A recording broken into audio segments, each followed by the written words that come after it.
MCB जिला भरतपुर मेला में लेडीज एंड जेंटलमैन आपका हार्दिक स्वागत करता है डीजे श्रीचंद बलुआ पाठ की ओर से।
गाड़ी आस्ते चला।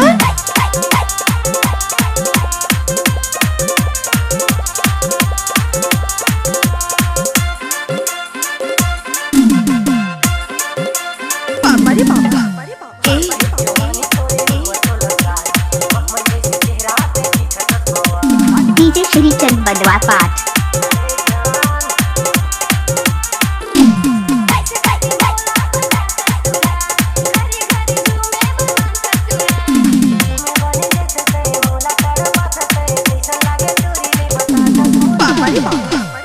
अरे कैसा लागल बताबे? एकदम हल्का लागल जी।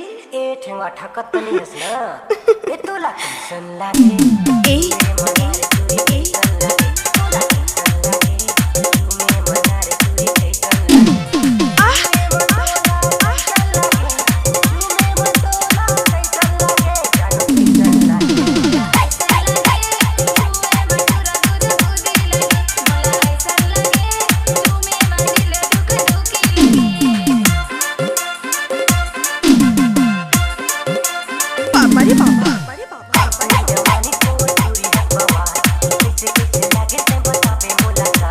डीजे श्रीचंद बलुआ पाठ।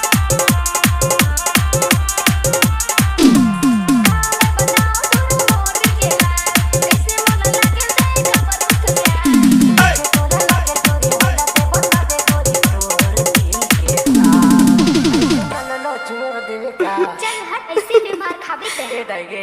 ए तोला कैसन लागे?